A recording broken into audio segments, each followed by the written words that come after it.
Okay, so it is 4 o'clock, so we can get going. People may come in as they usually do into the session, and I'll try to keep an eye on that. If you are wanting to ask any questions or anything like that, please feel free to type them into the chat, or if you're okay just going on your audio, feel free to do that as well. I try to keep track of things as I go, but I do leave time at the end as well, and I do have some reflection questions throughout that I try to encourage people to join in. I know it's a little bit difficult online, but that's okay. So welcome this afternoon. Today's session is Non-Indigenous Educators Communicating with Indigenous Caregivers. And this is brought to you by the ARPDC, Alberta Regional Professional Development Consortia, which is funded through Learn Alberta.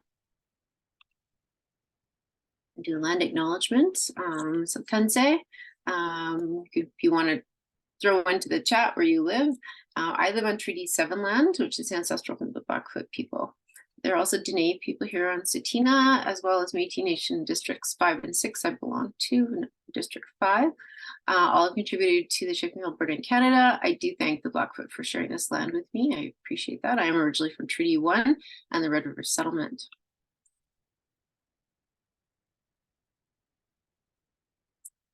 If you haven't attended my sessions in the past, in the chat we've got Treaty 8. Oh, Fort Mac. Oh, awesome. And Peace River, nice. Thank you for attending. I am Tammy Johnson. Through ARPDC, we're called Designers of Professional Learning, which encompasses these online sessions that we do, as well as face-to-face sessions and workshops. Sometimes I travel around and do those as well as working in different curriculum areas, particularly the focus being right now on the new curriculum.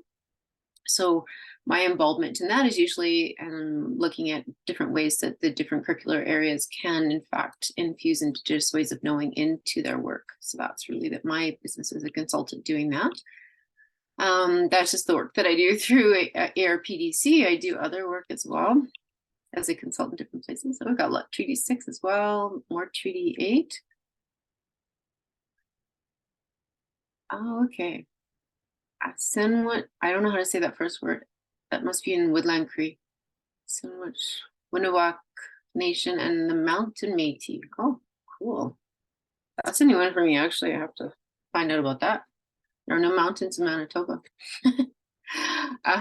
With that said, I am Red River Métis. Lots of rivers, lots of lakes where I come from.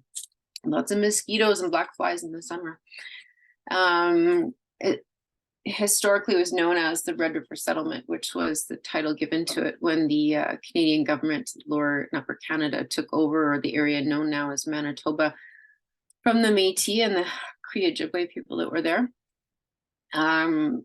If you are Indigenous or you know Indigenous peoples, you know that we introduce ourselves, or we ask 2 questions usually when we meet somebody. It's always, what's your name and where are you from, basically, and that's just who are your people and where's your land. And so I told you where my land is. My people are the Mowats, McDonald's, Mackays, and Beaudry as the main people that are in my family. That would be the main 4.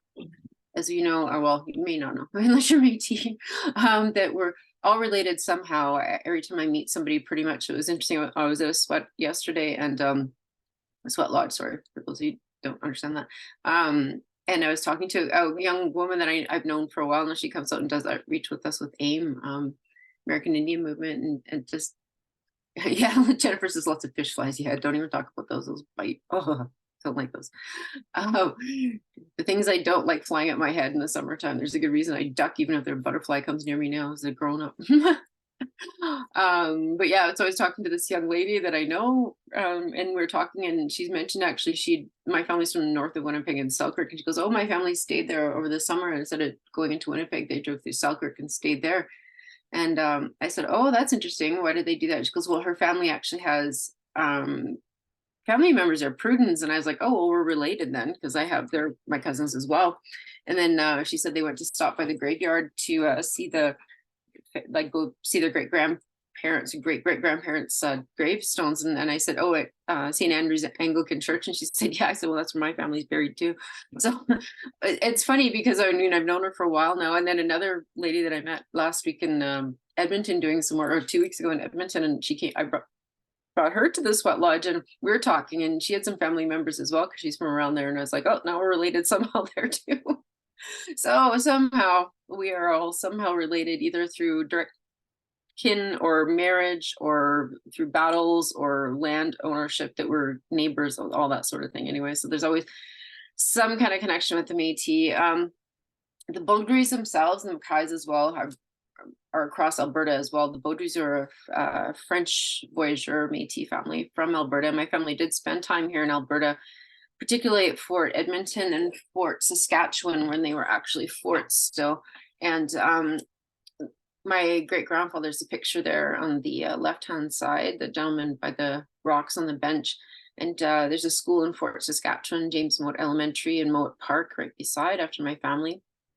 And in Edmonton, there's James Mowat Trail. It's spelled with 2 T's. Don't even worry about the spelling of Mowat. It was M-O-A-D when they came to Canada, so it doesn't really matter. And then beside that pictures are his 4 surviving children. My grandpa's the middle boy, Rosser, Oliver and Stanley, and my great aunt Tassie and her Sunday best there. I started teaching in Winnipeg in the core area. I was in Seven Oaks School Division is what I graduated from in high school, and I went to work for Seven Oaks School Division as a teacher when I graduated, Bachelor of Education program in Winnipeg. I taught in the core area there as well, and started working with Indigenous students pretty much right away, being the only Indigenous student in the school. So they would bring me in to talk to the kids, particularly they come off the reservation and were very shy and kind of having culture shock. And so I would talk to them. Fast forward though, I do have a lot to cover, so I don't want to spend too much time on this. Fast forward, a couple of years ago, I started working with an online school, Igniting Learning, and they had a contract with KTCA, Kataskanau Tribal Council in northern Alberta at Red Earth Creek. And I took on a project that I really loved, working on their curriculum for grades 7 to 9 at their outreach program. And it was based on the season, so fall, winter, spring, with land-based learning, in indigenizing it for their particular culture, decolonizing it, and then adding the Cree language, which I'm learning now. I'm on my 3rd session at Miskamwau here in Calgary. My grandfather spoke Cree. If you don't know, most Métis that are French spoke Michif or speak Michif. Those who are of British background, the majority of them spoke Cree.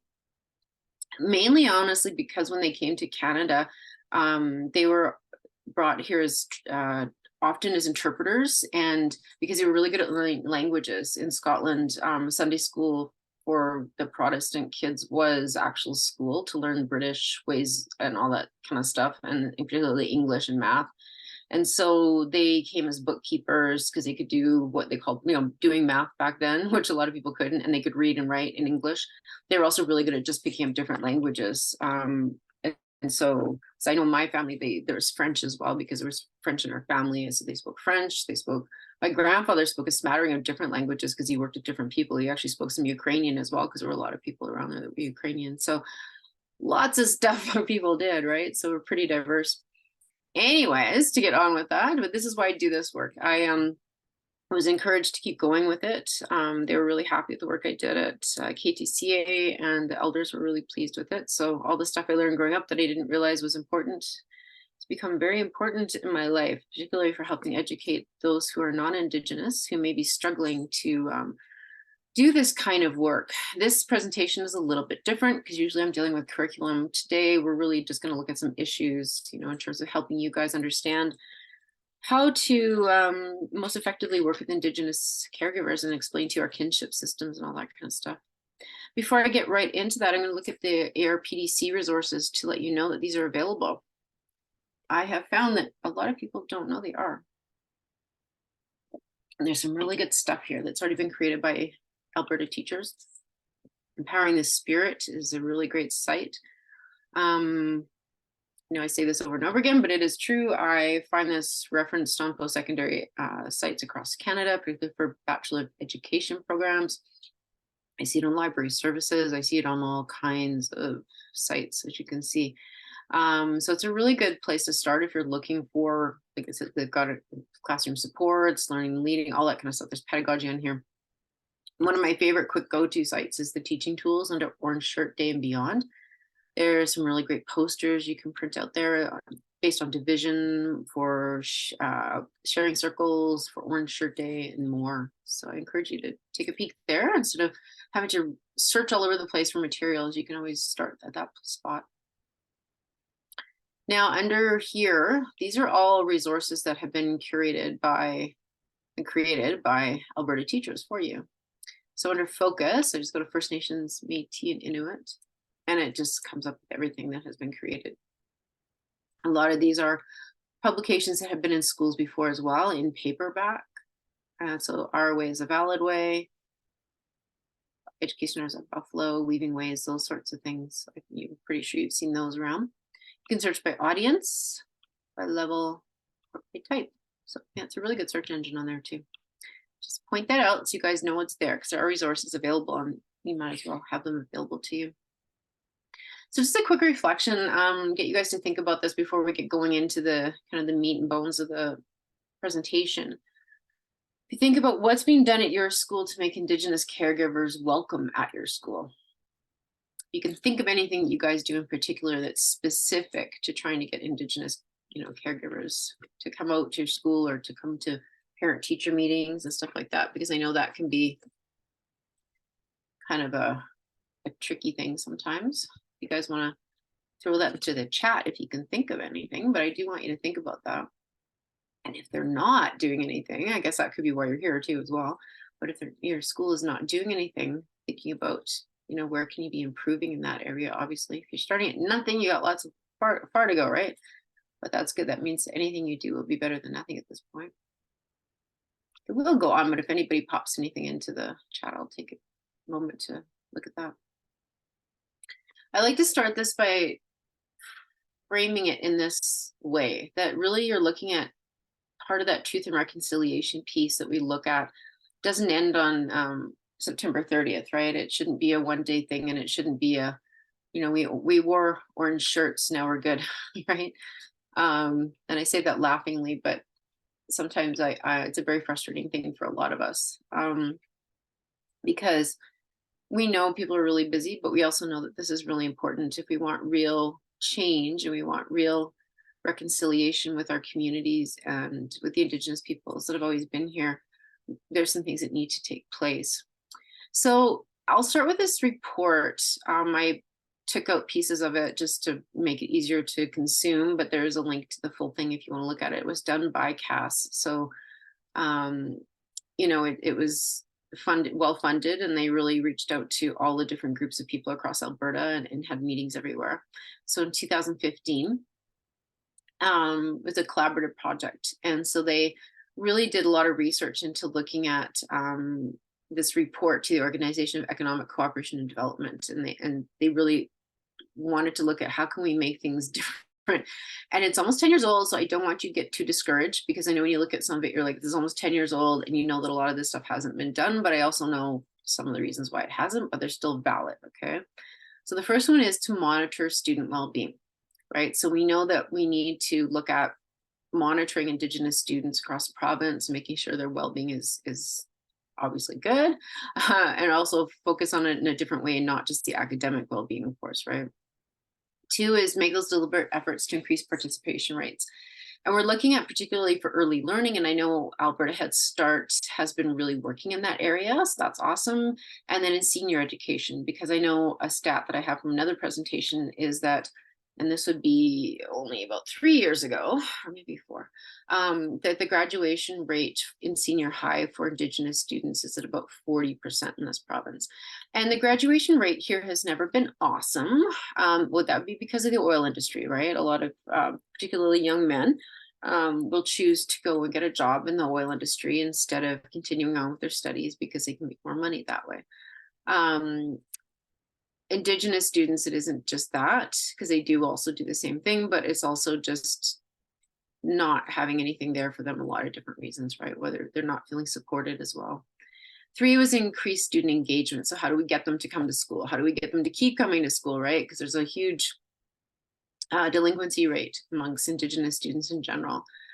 And again, in another presentation I do talk about that, there's so many reasons why kids that are Indigenous don't attend school, and things that happen, and largely to do with racism and bullying and feeling unsafe and that sort of thing, right? So those are things that have to be worked on. And then, of course, that number 4 is that establish that high quality early learning programs. And like I said, I know Alberta Head Start is working on that. It's Indigenous Head Start, right? So they're looking at that and other programs. We also need to support teachers and leaders, and that's where I come in this spot, right? And I don't think that enough has been done in this area. You have Indigenous consultants and you have, leaders, team leads in your schools. And I know some schools I work with, Indigenous team leads are not Indigenous as well. So they're learning themselves. But the other part is that those consultants, a lot of times, they're still spread thin and running all over and trying to help teachers just with curriculum stuff, that they don't have time to work on a lot of the things that I'm doing here, right? And 6 is that engage families by establishing respectful, trusting, and positive relationships. And so this is also part of this too, talking about how can you do that by understanding what's going on with our, people. Chat. Jennifer in the chat says, we have an Indigenous support worker that will connect with families that are hesitant to come to school, Bannock and stew soup on literacy and numeracy nights. Teachers make phone calls to get to know the families. So lots of Indigenous presenters come to our school, elders come in to talk to the children, bulletin boards. Oh, awesome. You guys are doing lots of stuff. That's amazing, Jennifer. That's so good. Love that. Well, let's talk about the reasons behind first. We'll talk about some of the reasons why there's trouble connecting sometimes with Indigenous caregivers, right? And that first one is, of course, that big red flag we all know about now is residential schools, right? So there's that legacy and there's that negative connotation to schools. And, and you might say to yourself, well, public schools particularly, it shouldn't be such a big deal because we're not at all like that. But when you have that history in your family of being taken from home and being put into a setting, and as you know, lots of people didn't return, right? Lots of kids disappeared. And, it's just, there's anxiety and stress there. And even more so when you talk about the Catholic system, unfortunately, right? Because there is definitely that connection there. So lots of reasons why people may not want to be there. And the OECD in that report also talked about, and this is when Jennifer posted that's excellent, right? Thinking of ways that you can include the families in the school and really looking at what their culture is like and how can I engage them and bring them in, right? And that's the important thing, right? Is that piece, that inviting First Nations, Métis, and Inuit parents and guardians, elders, knowledge keepers, cultural advisors, local community members into the school, making them feel welcome, bringing them in so that you're demystifying the stuff that's going on. And so they can see that, everything's good here. We're not doing anything, to harm your children. We're not doing anything wrong. They want their children educated, right? They want everybody to have a fair chance to do well in school and to continue and to help their communities, right?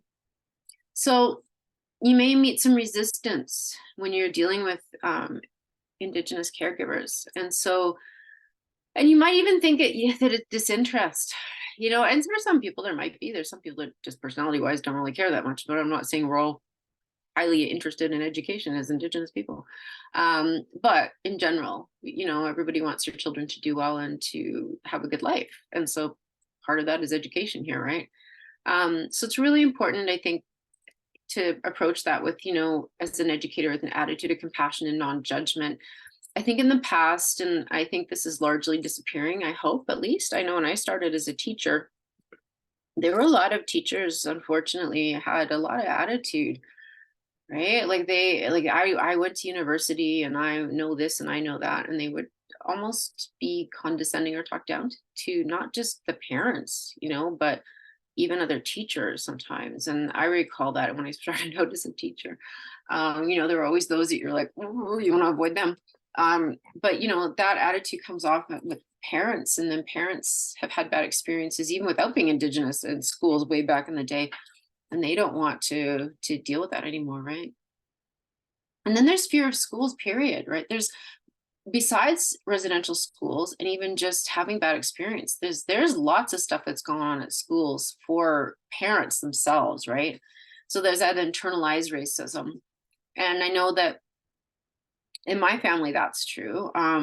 My grandpa didn't really want to have anything to do specifically with being Métis and wouldn't tell us stuff. I mean, we learned it anyways because that's where we grew up. But there was a lot of self-loathing, is what I always called it. To want to be white and to not want to deal with all the stuff that comes along with being Indigenous in this country. And so, a lot of the time, our kids, unfortunately, they, and like I'm saying, the parents that come, so they were when they were kids, right? A lot of self-hatred and did a lot of harmful things to themselves and even made really bad life choices. Lots of things go into that, but depression, and sometimes, they've had substance abuse, they left school, they being violent to themselves and others. Some got involved in prostitution, or they've had suicide attempts or thoughts. So like all this stuff comes along with it, and that really erodes your self-confidence, and it really makes it hard for you to support your children's education when you don't feel confident. Especially when they may not have that education, right, from leaving school, and the vocabulary isn't there. And if your first language isn't English as well, so let's say your first language is Michif or Cree or Blackfoot, whatever it may be, and you're trying to also have that vocabulary in English, you don't feel quite adequate enough when you're speaking to teachers then, right? Actually, I was at a conference and there was an educator there, and he was talking to me and he was trying to think of words, and I was trying to figure out if I thought maybe he wasn't feeling well because he's a bit older, and he actually stopped and he said, "I'm really sorry, but my first language is Cree, it was Swampy Cree." And he's like, "I'm having a hard time thinking of the words in English." And I was like, oh, okay. And I honestly didn't think about too much, even educator to educator. It can be really interesting because I was like, oh yeah, no worry, it's all good, right? And then he felt okay because he realized like, I'm fine with that too. Like I'm the only one in my family that went to university, and both my grandmas were nurses, but other than that, everybody else has had pretty much blue collar jobs or gotten or like diplomas and things like that, but not university. And so he was like, oh, okay, that's good. But that can happen, right? So a lot of the time, there's a lot of barriers then for the parents to want to be involved. But this is the good thing, right? This is also from that report, and this is some things I pulled from it that I thought were relevant and really good to understand. The parents were saying, I want you to hear me. We're really fighting for that because our ancestors cried when they died because their voices weren't heard. And this is something we know, right? Like we know that we have generations that weren't listened to and weren't allowed to be heard as humans. And so it's something we want, and we want it for our kids, right? And that working in relationship, and this is what they talked about. They were so happy that when this happened, everybody got brought together. My fear is, and I think this is everybody's fear, this Indigenous, particularly in this situation, is that these things are not really implemented, and some of them things are slow to change, and governments change, etc. Right? So elections affect that sort of thing, and because I think there was a lot of headway made into curriculum at one point to try to include a lot of things, and now they've included some things, but they haven't really said how you're supposed to do it, that sort of thing. So it's there, but anyway, that supporting piece, particularly for teachers, I don't know, is there. I'm gonna so this is very I know Jennifer posted, I'm just gonna get it to stop here for a second, it's spooling, but as Jennifer was saying, a lot of the things you can do, and one of the things is that hosting a First Nations Métis Inuit night, which is, including people, it doesn't have to be just for them. It could be a whole cultural evening, but this is just one way that some schools in Alberta have done this to invite families in.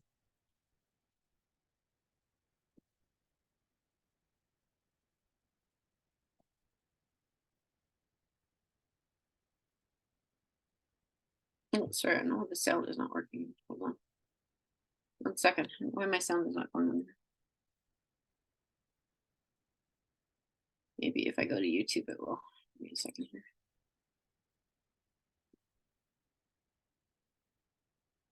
Yeah, it'll probably be too loud.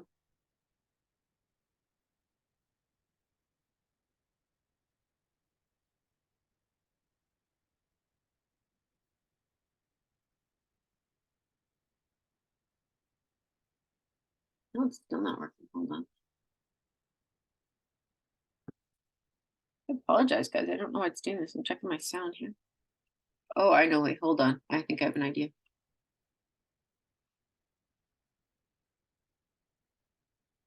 Oh, okay, I got it. Hold on. I know what happened actually. I'll tell you after we watch this. Sorry. There we go. Good evening and welcome to Mayfield School's Family Night. My name is Maureen Winter and I am your principal here at Mayfield.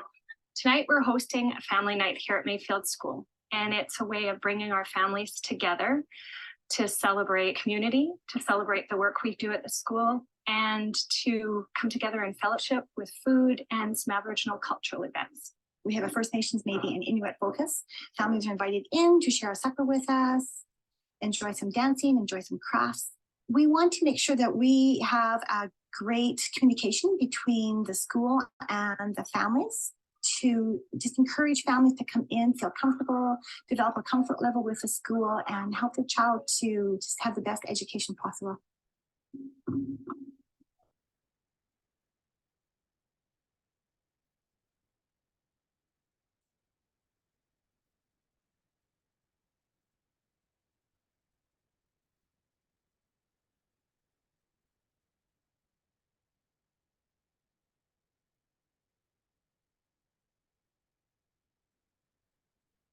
Culture is connected to identity. And so if your culture is not safe in the building where you are to be educated as a student, then you don't even want to come inside the building because it's not safe. We have a rich culture and identity, but it has been damaged throughout the last 140 years. And so a lot of families are still feeling. I'm sorry, I don't know why that is going over top of it. A sound sharing check. Yeah, no, it's not. Oh, can you guys not hear that? Sorry. Matt, can you not hear that?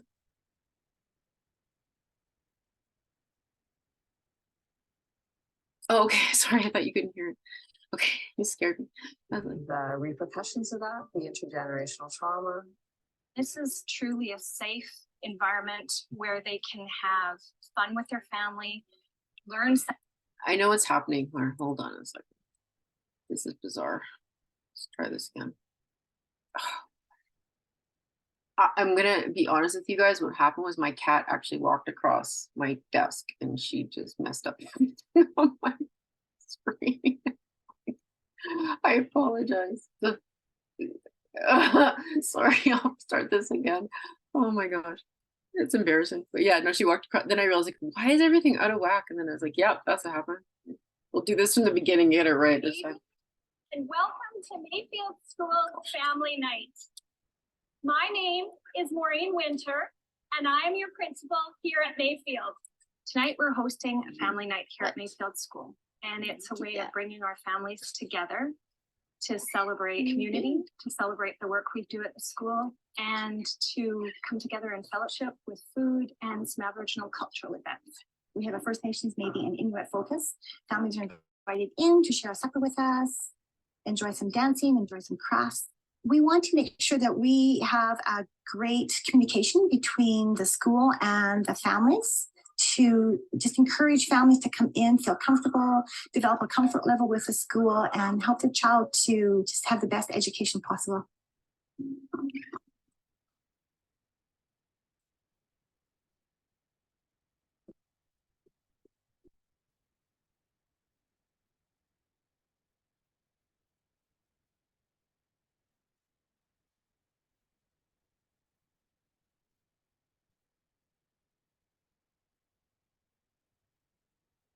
Culture is connected to identity. And so if your culture is not safe in the building where you are to be educated as a student, then you don't even want to come inside the building because it's not safe.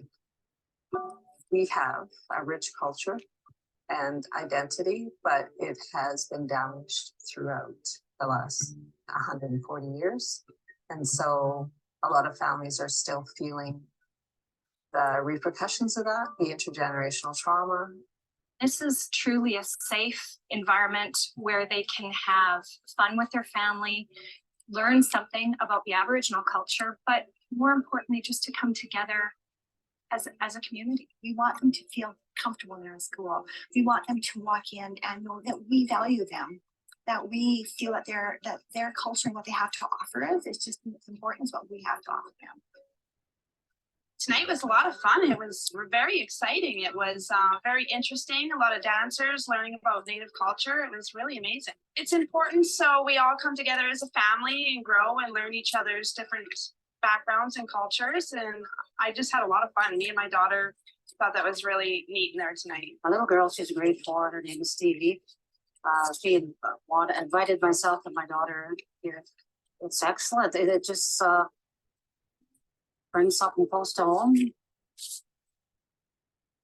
There was a family night in the winter, and 2 of the students are powwow dancers, and so they were going to dance for the school community, and their grandfather came with them. The pride that he could feel, because he probably was a residential school survivor, to come into the school now and see his culture being respected and embraced through his grandchildren was really heartfelt.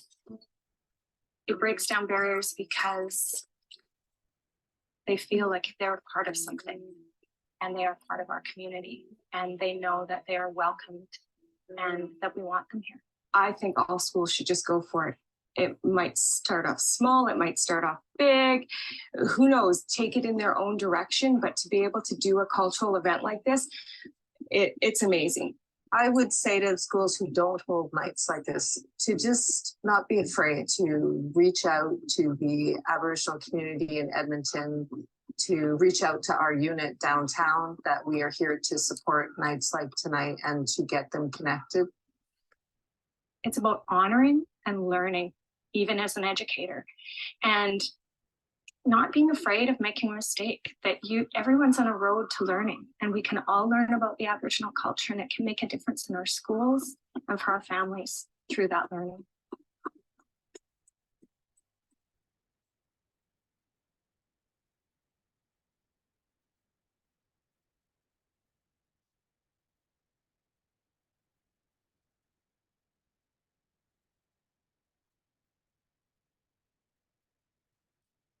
Yeah, that was better this time. Sorry about I realized after and then she almost tried to do it again.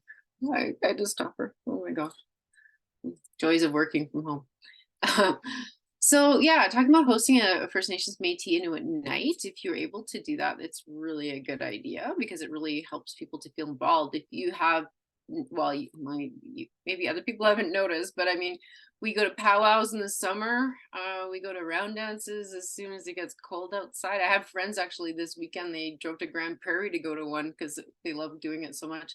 There was a couple weekends ago, I guess, one at Sutina. It wasn't really advertised very much because I didn't know about it. But a lot of my friends and I look, especially start to coming into January, February after Christmas season. A lot of us go out to round dances, and that's just how everybody connects, right? I mean, you love to go out there and you like to be there, but it's to visit, right? Everybody goes, you get bannock, you get stew, you hang out, you look at all the things there is to buy, you buy stuff from the people in your community. You know, we always get new earrings and maybe a new kokum scarf, or, like all those things. And so that's the best way to meet people too, right? So if you have something like that at your school, that's what everybody will come together. If they know, oh, you're going, I'm going to go too, right? So if we know we're going to go and we're going to have food and we're going to visit, it's a great time to get together, and you're going to really encourage people to be part of the school doing that.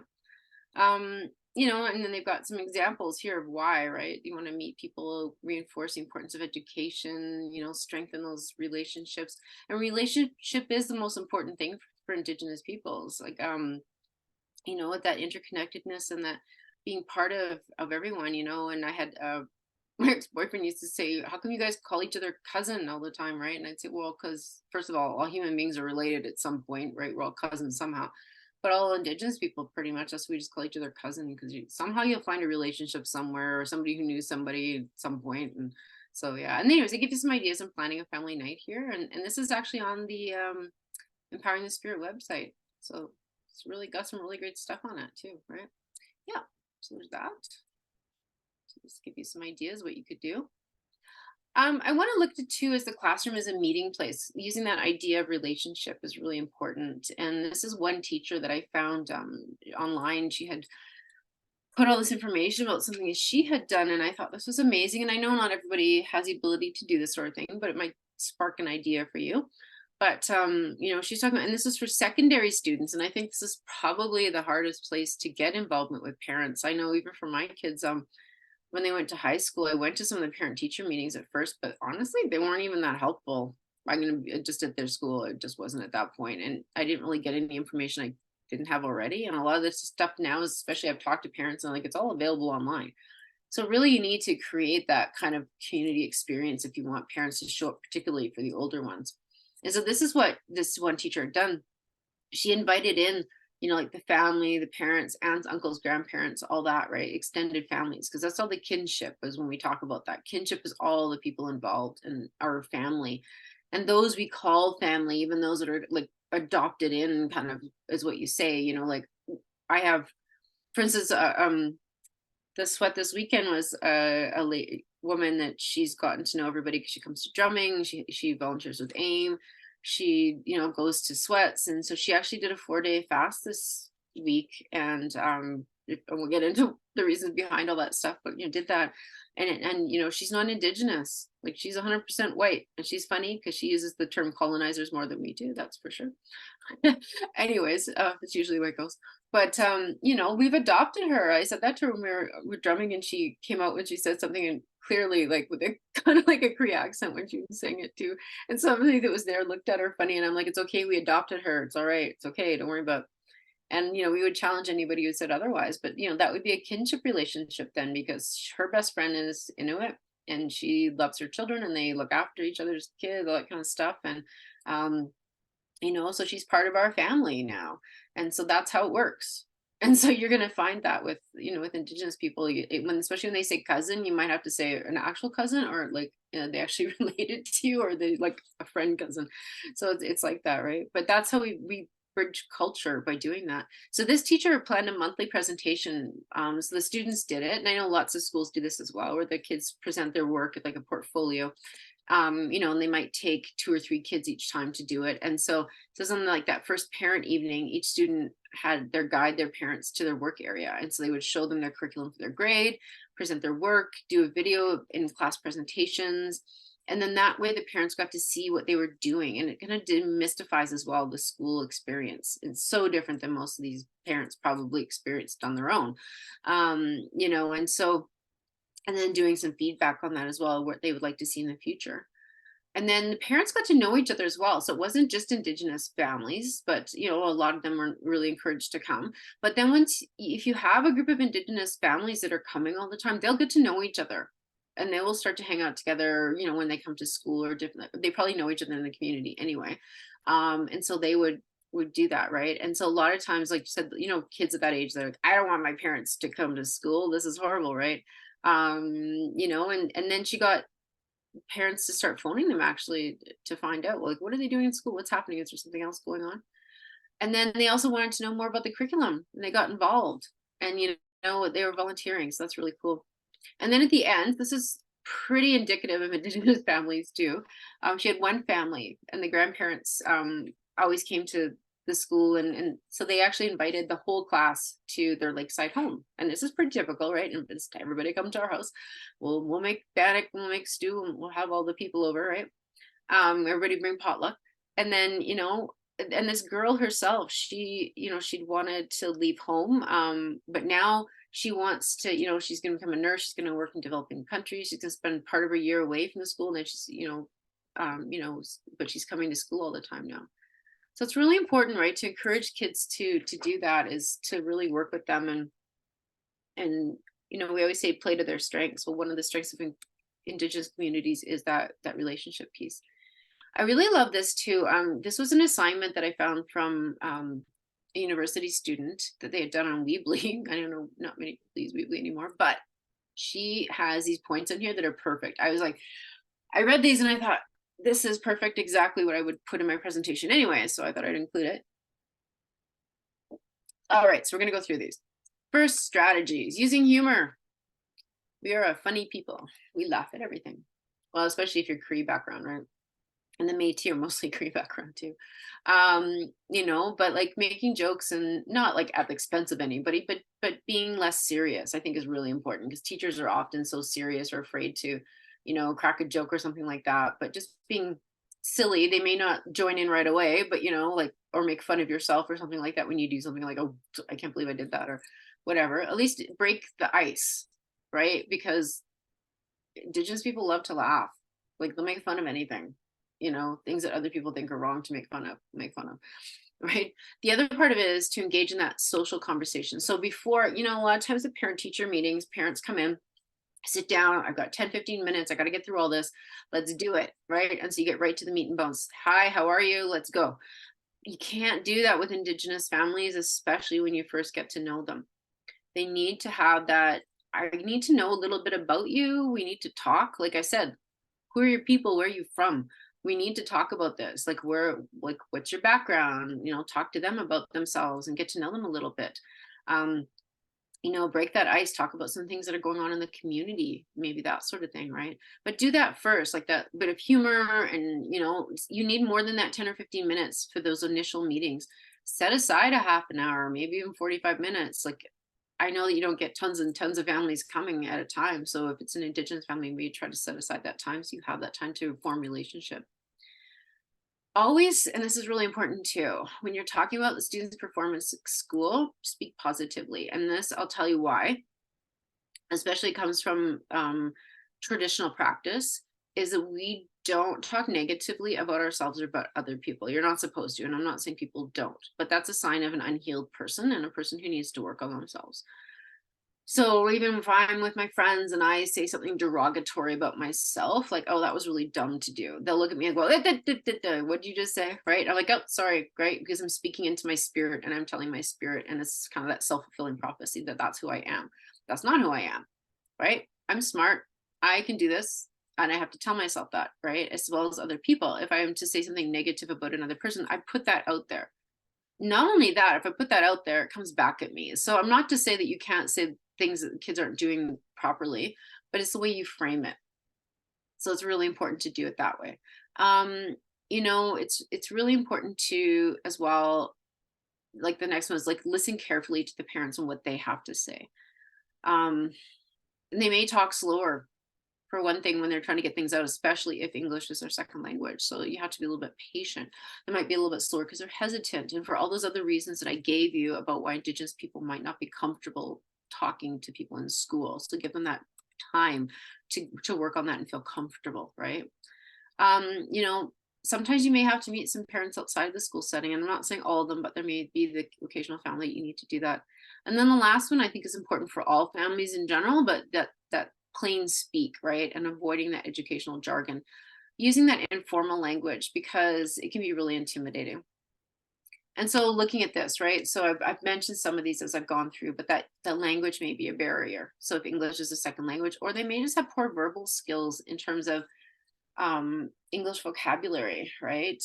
I'm an anomaly in my, well, in general, but in terms of like where I come from, I remember even as a young child, my aunt would be taking me out with people, and they would, like, even cousins and stuff like that, and they go like, where did this kid come from? Because I always had like a really large vocabulary and said the words that nobody else around there said. But that was different, right? I'm not like most other people were there, and so I really stuck out like a sore thumb, because in general they didn't talk like that, not in Selkirk, Manitoba, when I grew up. The fear of judgment, like I said, especially about past, like if they've had past substance abuse, or even if it's current. I had a parent that used to come in, well, when she did come in with her son, when he did show up at school, who was on crack, and it was so embarrassing for him, and it was hard, and everybody tried to do the best they could.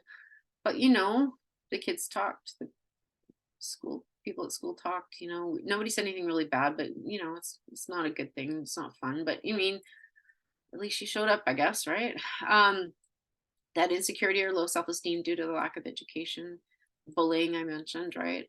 There's also that one where children are studying far away from home and the travel isn't possible. And I know that happens, especially I did a presentation for Fort McMurray, you know, talking about that last week. And if they're traveling, let's say from Fort Chip to Fort McMurray, and I heard that some of the kids are actually staying in boarding homes with no family. That's horrible for them, right? So they've left home to get a really good education because they can't get it where they live, and their parents want them to have those opportunities, but the parents aren't able to get to them too, right? They can't do that. So and video chat might be even hard, because Wi-Fi on the reservation, the res is really bad. It's not good. They might be dealing with that previous marginalization. And there's a lack of cultural knowledge on the part of the educators a lot of the time.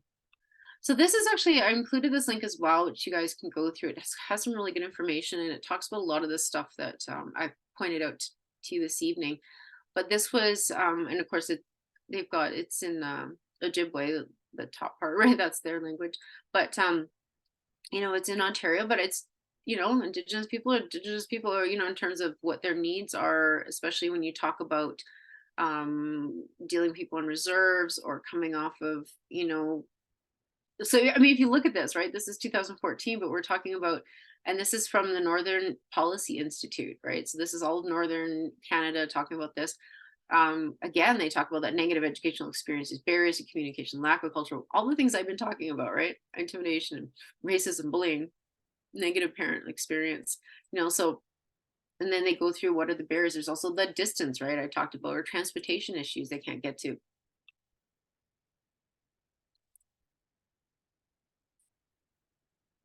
Oh, sorry, Mac. Yeah, this link is in the slides. Yeah, you'll get that link in the slides when you get it.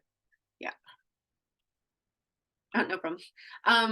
Yeah, and there's time conflicts. I mean, if parents have to work, I mean, think about it. If you're hourly worker, then you can't just come and go as you like.